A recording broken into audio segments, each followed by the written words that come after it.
Hey guys, it's Hey Tricia y'all. And Danielle and Yzma. She's gonna be our fill-in for Ashley because we've just gone back from the cottage and Tom picked Ashley up really quickly and Tanaya was there, so we didn't have a chance to film with her.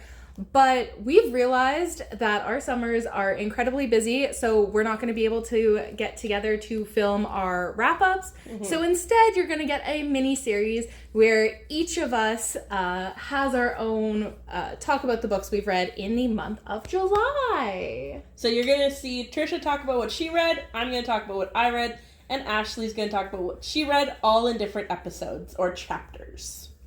Yeah. So we hope that you enjoy this mini-series, and as always, we would love to know what you got up to in the month of July and what books you got to read. And as always, make sure you like, comment, and subscribe. And finally, whoever's last! Woohoo!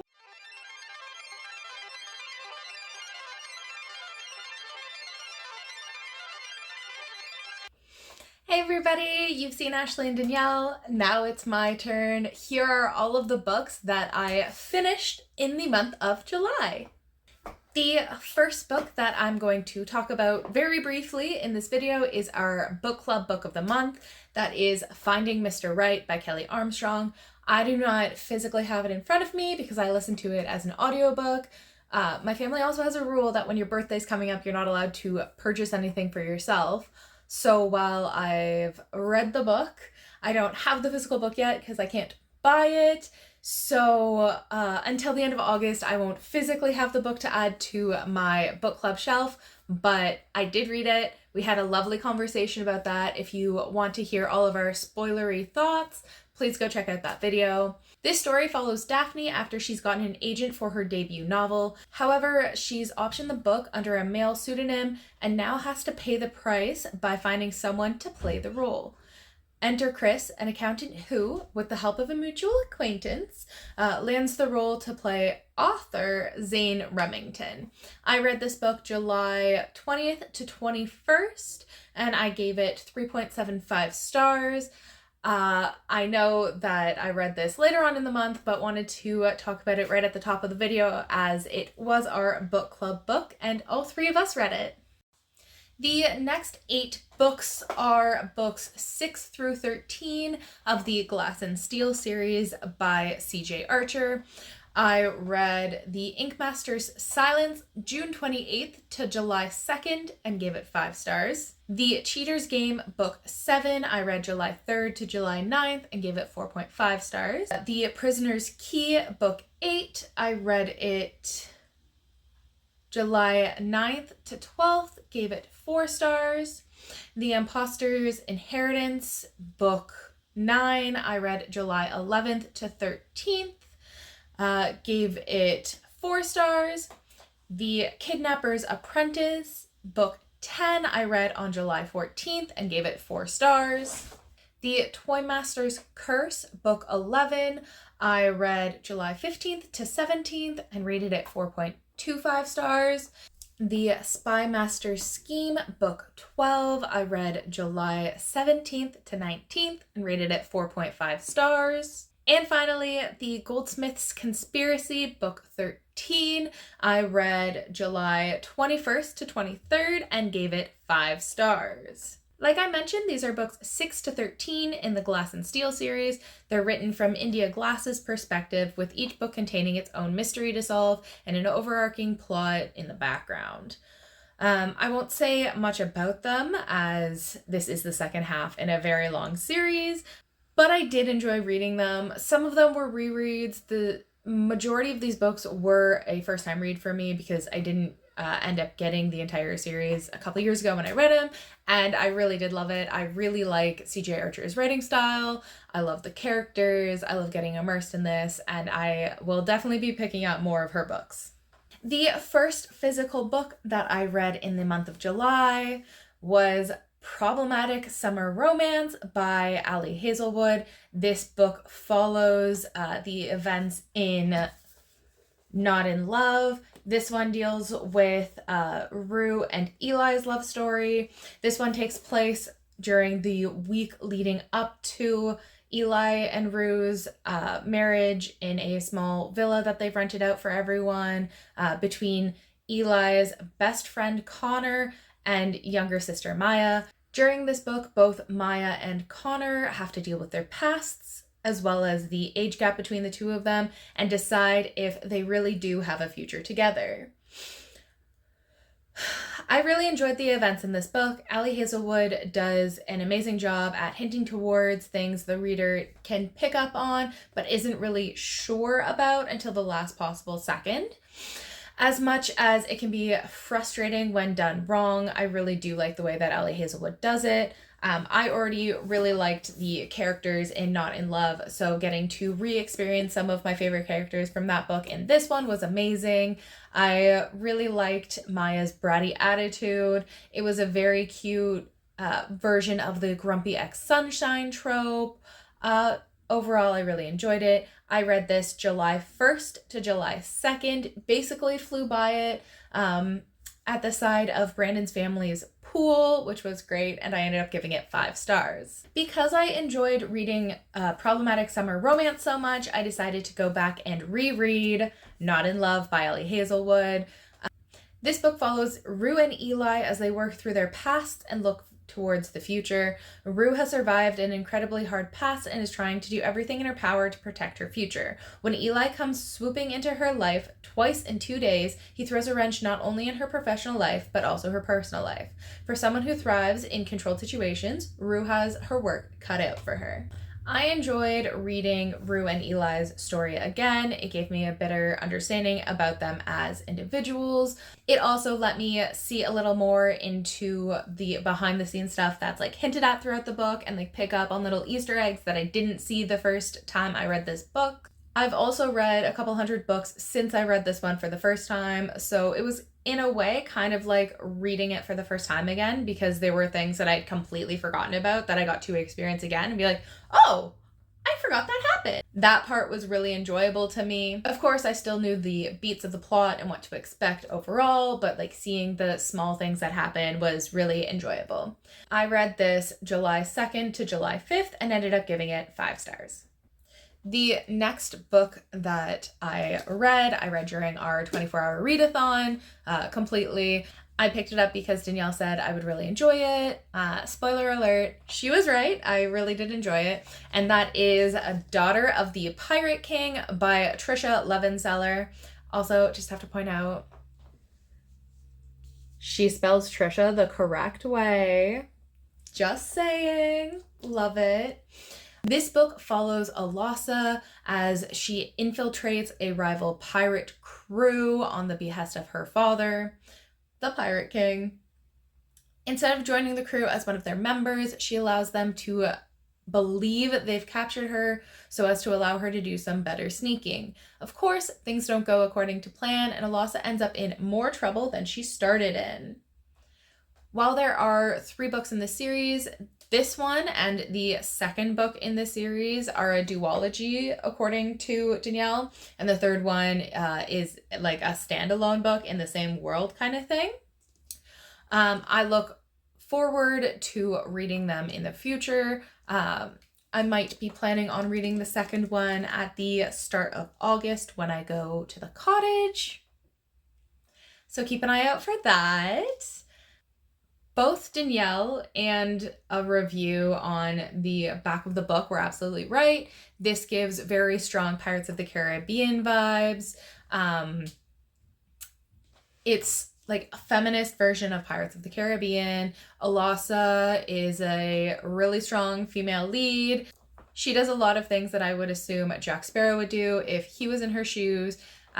She's really clever. She's sneaky. She's got secrets. I really did enjoy my time in this book. I read this on July 5th during our 24-hour readathon, and I ended up rating it 5 stars. Also during our readathon, I needed a palette cleanser book for when I needed to kind of refresh my mind between the books I was jumping through. And what better way to do that than a quick and fast reread? For me, that was Angels in Pink Kathleen story by Lurlene McDaniel. This series follows best friends Kathleen, Renner, and Hawley as they work in the Angels in Pink program at their local hospital. This is for high schoolers who want to volunteer in a nursing setting before they decide if they want to pursue the nursing career moving forward once they graduate. Like I said, this was a reread for me. This book primarily focuses on Kathleen's story. However, I really like the way that it touches base on all of the main characters. It does jump perspectives, so you understand what's happening at the same time from different perspectives. I still got to see Renner and Hawley's perspectives and like the start of their story before it's their turn, which I found enjoyable. Plus, it doesn't hurt that this is an incredibly small book. All three of them are. I read this on July 5th and gave it 4 stars. Another book I started during a readathon was A Werewolf's Guide to Seducing a Vampire by Sarah Hawley. This is the 3rd book in the Glimmer Fall series following werewolf Ben, who makes an appearance in the first 2 books, as he accidentally purchases a succubus vampire. How, you might ask? The answer is simple. Copious amounts of alcohol and rationalizing that buying a gem containing a succubus off eBay as a lark won't actually get you a succubus. I enjoyed my time in this world, seeing characters I've already spent time with. However, this book was longer than I expected and denser than I normally go for during a reading challenge, such as the 24-hour readathon. While this might have impacted my reading slightly, resulting in a lower rating for this book than what I gave the first 2, I do still stand by it, even weeks after the readathon. I enjoyed the story, but not as much as the first 2. Ben and Eleonora were enjoyable to spend time with, but I was really hoping to get to see the 3rd best friend in this book. Her name's Themi. Mariel was the main character of the first one. Claudia was the main character of the second one. I was really hoping this would be Themi's story. Haven't seen that yet. I did a little bit of research online and can't tell if this series is going to continue or not. If it does, I will still be picking it up. I really hope to see Themi's love story. The small town vibes are just as great in this one. There is a small mystery in it, which as the reader, if you read the clues, you kind of already know the answer to going into this, but it's still enjoyable. Like, it's not set up to be a mystery where you don't know what's happening. It felt like there was a lot of filler in this, and it really was longer than I expected it to be. Not that it's incredibly long compared to the first 2, but for a thin looking book, I didn't expect it to be so long. It is over 400 pages, so there is that. I read this July 5th to 6th, fully during a readathon, and ended up rating it a 3.5.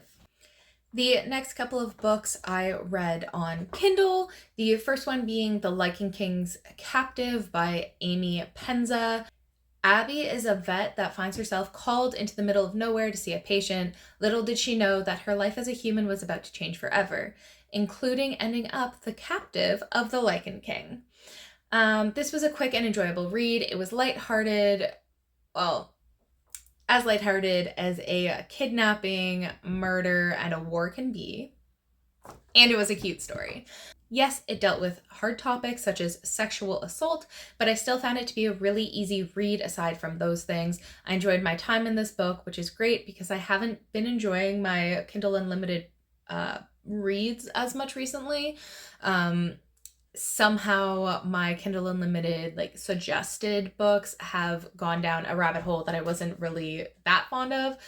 I'm starting to get my way back to the Kindle Unlimited books that I really like, and this was one of the first during that transition back to what I actually enjoy reading, so that was great.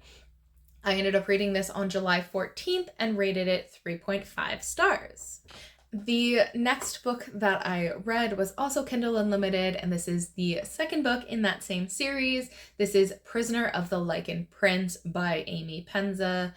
This book occurs after the events in the first book. Instead of a king, we're dealing with a prince who just so happens to be the Lycan King's brother. While this book has a more straightforward justification as to why the female lead is being kept by royalty, it's filled with its own mystery and intrigue. I liked how this one explained the world and magical races from the first book. I also liked that the story of the origins of the Lycans was told again in this one, and it's not just assumed that the reader read the first book, as this is a story that stands alone and doesn't force the reader to read all of them in the proper order.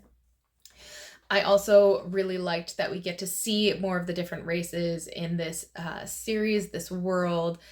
Although it was another quick read, it really was enjoyable. I liked the diversity, the main characters, the reason that the prince and the captive are thrust together is interesting, and the reason they stay together is adorable.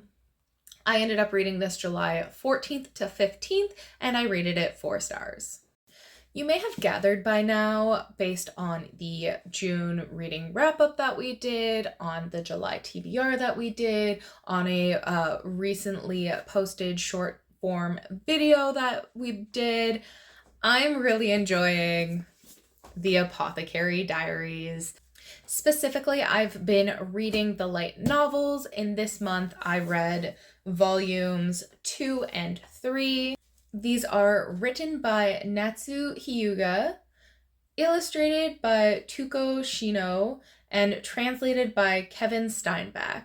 I apologize for butchering every single one of those names. I absolutely love this series. The second volume matches with the second half of season 1 of the anime. I adore how the light novel focuses on different parts of the story than the anime did, giving a wider understanding of the world and its characters. I am absolutely obsessed with this. I read this, the second book, June 7th to 19th, and of course rated it 5 stars. I am absolutely loving this. And then of course there's volume 3, also written by Natsu Hyuuga, illustrated by Touco Shino, and translated by Kevin Steinbach. This volume goes past where season 1 of the anime takes you. I assume it's season 2, at least the first part of it. I haven't watched it yet, so that's all just assumption at this point. Really enjoyed it. I love getting to devour new information about this world. This volume ends with what might call a major plot twist and an enormous plot point. It was very well done, but did not come as a surprise to me at all. If you were to ask my boyfriend Brandon, he could tell you that, like, when I was watching the anime, I got to maybe episode 2 or 3 and then made a guess, my hypothesis, my theory about one of the main characters, and that does come up in this volume. If you know what I'm talking about, you know what I'm talking about. If you don't, then I guess you're gonna have to pick them up and read them yourself. Just like volume 2, I rated this one a 5 star. Absolutely obsessed. I read it July 20th to 21st and can't wait to get my hands on the 4th one. Continuing on with my Kindle Unlimited reads for the month, I picked up Moon Destiny by Amy Pennza. In this, Brooke agreed to go on a camping trip with her boyfriend, believing that they had a tacit understanding that they drifted apart over the last 6 months and this was their last hurrah. However, instead of having an amicable separation, the camping trip ended with Brooke getting her throat torn out and her boyfriend not surviving. When she wakes up after thinking she'd die, she found out she's now a werewolf, just like her boyfriend had been. Now Brooke has to come to terms with the fact that the life as she knew it was over, not to mention the fact that she's no longer human. Oh yeah, and did I forget to mention that the werewolf that saved her life was actually her boyfriend's father? Somehow this book managed to change my mind on a key point relating to the romance within it, a plot point that usually makes me DNF books. For that alone, I couldn't help but give this writing a full 5 stars, even though it was a pretty quick story. I read it on July 22nd and absolutely flew through it. I really did enjoy Brooke. Her motivations make sense when she gives into things, like when she accepts that she can't change something, there's a reason for it. She just isn't that like simple bimbo main character who's like, oh, whatever you say, let me do it, blah, blah, blah, blah. She actually pushes back when things don't go her way, and she has justification for her actions. Like I said, quick read, but the fact that all of this was prevalent in the book was really enjoyable. This month is a very Kindle Unlimited book heavy because the next one was also a Kindle read, and that is The Alpha King's Captive by Ariel Renner. In his quest to find his traitorous brother, Leon stumbles upon a human he's ravaged. He doesn't know why, but something about this human calls to him, and he ends up taking her back to Clarion, his kingdom of supernaturals, to heal. When she awakens, Crystal wants nothing more than to go back to her regular life. Only Leon won't let her go until he finds out why his brother went after her. I enjoyed the read overall. The smut scenes were better than a lot of what I've read recently, which was great. Another super quick book. I don't have much to say about this one other than I found it enjoyable. Crystal was an interesting character. I liked seeing how she flourished, but other than that, I really don't have much to say about this one. I read it on July 23rd and ended up rating it 3.5 stars. The next book I read finally wasn't a Kindle book. It is another physical book, and that is Butcher and Blackbird by Brynne Weaver. I'm not going to say much about this as there is a video coming out about this and the entire Rune is Love trilogy coming out soon. So yeah, I read this because Danielle wanted me and Ashley to. This is one of her favorite series of all time. I can see why. Minor spoiler there. It is enjoyable. Like, spoiling absolutely nothing about the plot, but my thoughts on it. I did enjoy it. I read this July 23rd to 24th and rated it 4.75. The next book that I read was actually a library book, and I listened to it on audio, so I don't even have the physical library book to hold up. That is The Baby Dragon Cafe by A.T. Qureshi. This book follows Saphira as she struggles to keep her cafe open with the cost associated with baby dragon wear and tear. As someone who wasn't born into one of the dragon families, Saphira has never had a chance to have a dragon of her own, so her cafe is the closest she'll ever get to having a dragon. Enter Aiden, local heartthrob who was born into a dragon family but wants nothing to do with flying dragons. His brother's death left him with an egg, now a baby dragon, of his own and no idea what to do with it. Sparky takes an instant liking to Saphira, prompting Aiden to hire her as his dragon trainer. Hijinks ensue, and sparks fly. I enjoyed a lot of aspects of this book, such as the flow and the characters. It also did a really good job at not using miscommunication as a convenient plot point.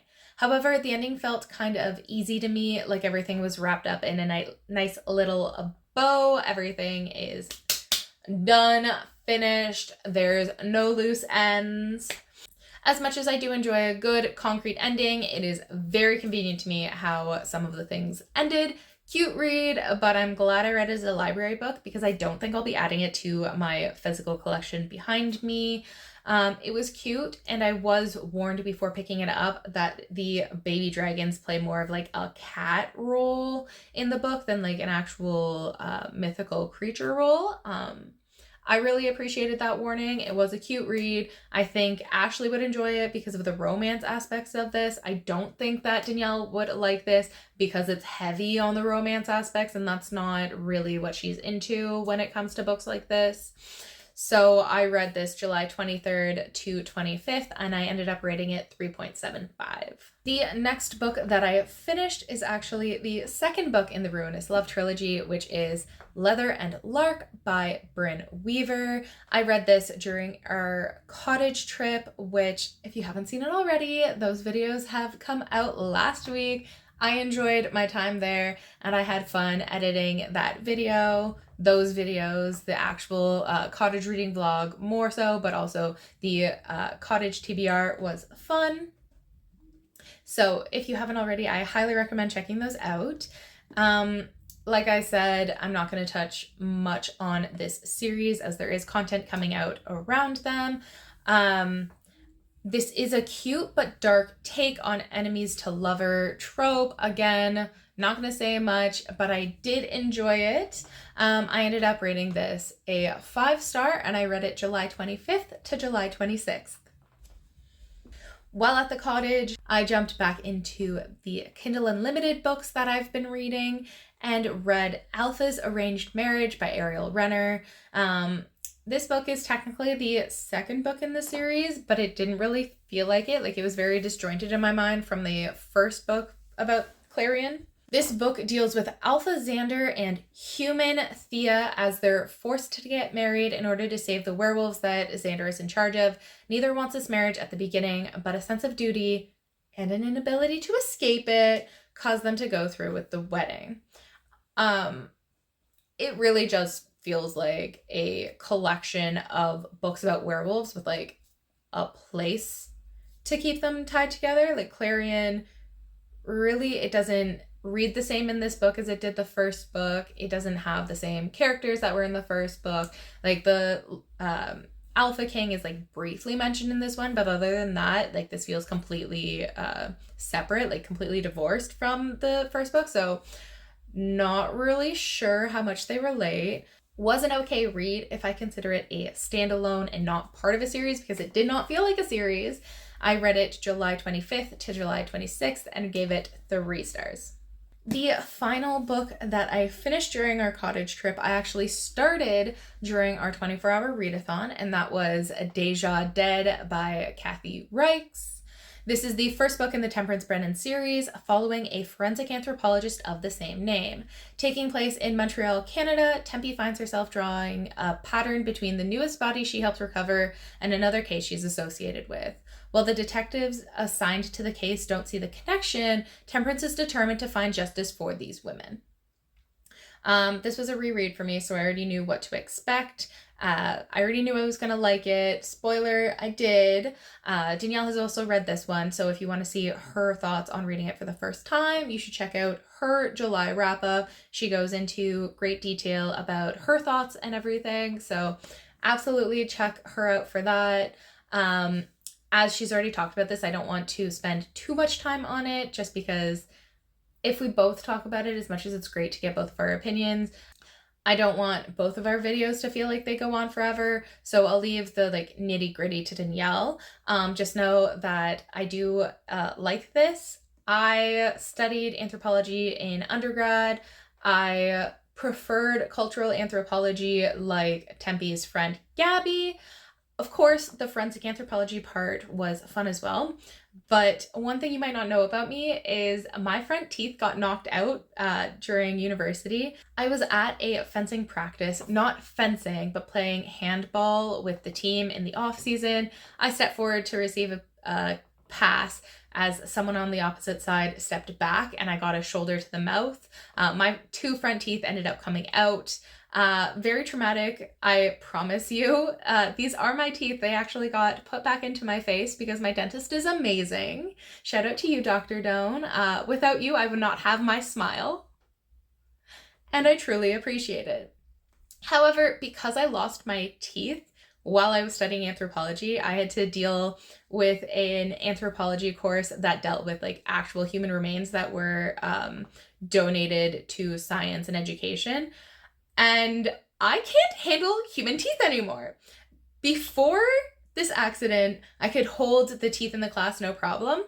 After this accident, I had my final exam for the class, and my professor actually came running across the room to where I was at the tooth station during this exam to ask if I was okay, if I was going to pass out, if I was going to puke or something, because apparently I picked up this tooth and I just went white. Like, if you think I'm pale now, she said I looked like Casper the Ghost. So I personally can't deal with forensic anthropology in my real life anymore. I have to get it through media. This book series is a great way to do it, but if I want to watch it, then I can always watch the Bones TV show, which is based on this series. So I really enjoy these. My biggest complaint about this book is it's kind of awkward to read. I don't like cracking my spine, and because it's so small, my thumb thing that I stick in the book to hold it open for me doesn't really work for this. And like, it's so small that if I hold it, it kind of just like folds in on itself. I don't know if you can see, like, the bottom is more open than the top, and it's really hard to read. Holding it this way really hurt my thumbs here. So like, it was awkward to read physically, which is partly why it took me so long to finish this book. I listened to at least half of it on as audio, actually through Spotify, because my thumbs just hurt too much reading it like this. As much as I wanted to read it with my eyes, the small books are very hard in this series to handle, at least for me personally. Because of that, I started this book during the readathon on July 5th, but I didn't finish it until at the cottage on July 27th. I did end up giving this 5 stars. My second to last book that I'm going to talk about today is I'll Be Waiting by Kelley Armstrong. Nicola has cystic fibrosis. She's known since she was a child that she was destined to die early. When her husband dies in a tragic car accident, his dying words are, "I'll be waiting for you." In her desire for closure and to get a final word with Anton, Nicola goes from medium to medium. While she debunks a lot of them along her way, her hope to spend another moment with Anton never actually leaves, so she keeps trying. In the hopes of stopping her downward spiral, friends and family find a reputable medium, a professor of parapsychology. For this seance, they rent the Lake Erie beach house that Anton's family once owned. The medium's work has barely begun when spooky things start happening. I found the beginning of this book to be a little slow, but once it picked up, I was hooked. The slow beginning is why I couldn't give it a full 5 stars. I did manage to figure out the twist at the end. Kind of, like, mostly, but not 100%. There was a final twist to the twist that I didn't see coming, and some more minor twists along the way that kind of like caught me by surprise, which was amazing. I loved it. Even when I managed to figure out, I loved the execution of it. This was an incredibly well-written book, possibly one of my favorite Kelley Armstrong books of all time, which is super high praise from me as someone who owns every Kelley Armstrong book ever in one format or another. This one specifically I have the audiobook for and really liked it. It was great. The narration was fantastic. The creepy factor was creepy. This kind of reminded me of a book I read recently or listened to recently. I'm going to pop it on screen because I can't remember off the top of my head what it is. It was something about like, I'll be watching or like something like that. Whatever it is, it's on the screen. But this book, I'll Be Waiting, kind of gave me like very similar vibes to that. In the best way possible, in the most creepy way possible, and I really liked it that way. I read this July 29th to July 31st and rated it 4.75. And finally, the last book that I fully finished in the month of July was Exit Strategy by Kelley Armstrong. This book follows Nadia Strafford, one of the world's few female contract killers. A former cop who is discharged from the force due to scandal, Nadia knows both sides of the law. When a series of murder victims are discovered seemingly randomly across the US, fellow hitman Jack suggests this might be the exit strategy of a fellow professional killer leaving the life. After all, it's not an easy career to walk away from. When Jack asks Nadia to help him catch whoever's on this spree, Nadia jumps at the chance to stop the authorities from digging deeper into the world of contract killers.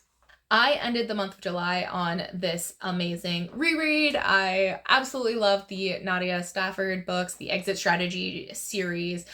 Personally, I think that it doesn't get enough recognition for how absolutely amazing it is. I know that even Kelley Armstrong herself says that this is one of her more underrated books and that the fan base for it is small but mighty. If anything else in this world were to be released, I would absolutely devour it like I do every Kelley Armstrong books, but like even more so because I love Nadia so much. In case you didn't know, Nadia makes a little sneak peek Easter egg appearance in another one of Kelley Armstrong's books. Well, at least one. And if you haven't figured out what book, if you haven't read this book, if you haven't read the other Kelley Armstrong books, I highly recommend reading all of them to try to figure out which book this sneak peek is in if you haven't already figured it out yourself.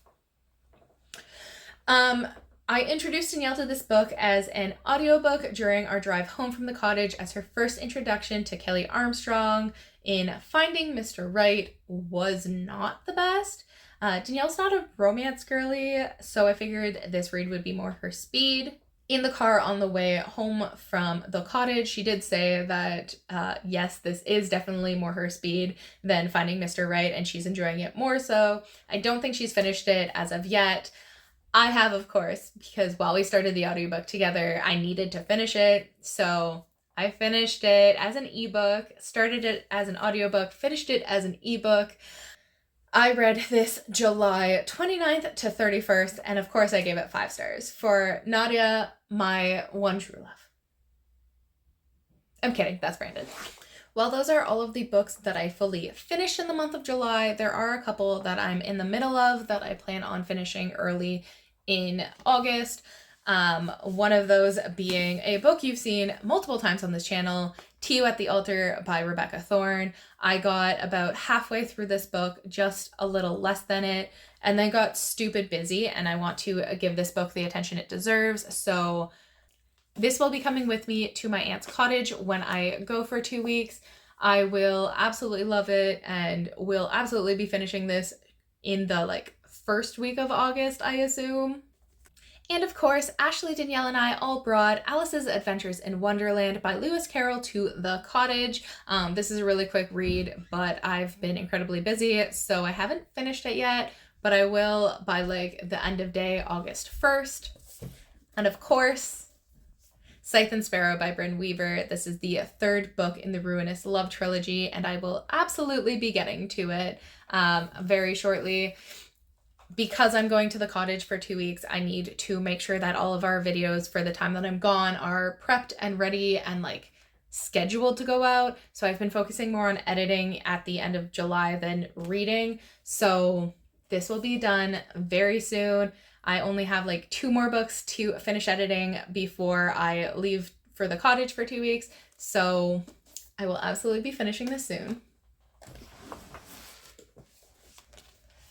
All 3 of these books are books that I look forward to finishing. I don't have a good excuse to have not done it so far other than I've been busy. I'm sorry.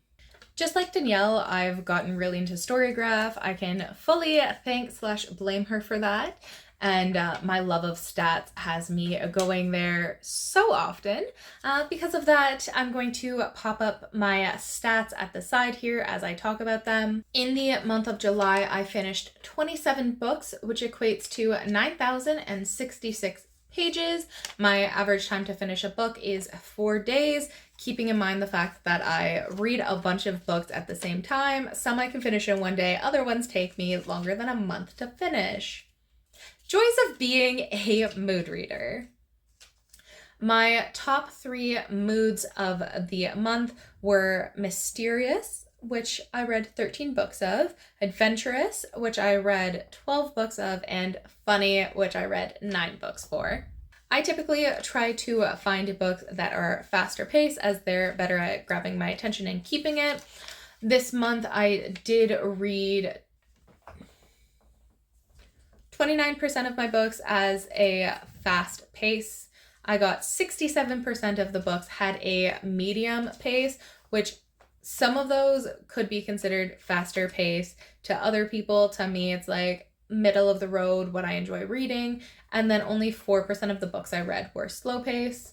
The books I read this month typically had smaller page counts than usual, which, it just happens. Sometimes it's a busy month and you've got to fly through quick books when you have a second, as opposed to sitting down and devouring monster books. And then, of course, we have the breakdown about how I read the book. 37% of the books I read were physical books, 22% were digital, and 41% of those were audiobooks. I really do enjoy a good audiobook. A lot of the audiobooks are CJ Archer because I have all of them on Audible, which is absolutely amazing for my work commute. I highly recommend listening to them. And then, of course, we have my star ratings. I rated every book that I read this month, and my average rating is 4.37 stars. My highest page count day was, of course, July 5th, our mostly full day of reading during our readathon, because it started at 10 a.m. and we went all the way straight to midnight. I ended up reading 1,162 pages on July 5th. So yeah, those are my stats for the month. I super enjoy doing this. If you do as well, I hope you enjoyed this portion. Otherwise, time for the outro. She's like, oh my god, we're rolling. Oh my goodness! Oh my goodness! We're back. So you just finished watching our mini-series on the books that we read in July. We hope you liked them, and we can't wait to see what we read in August. Thank you for spending time with us and Yzma. She really does love it. She appreciates it. She gives you all of her kisses. And as always, we'll see you in the next one. Bye!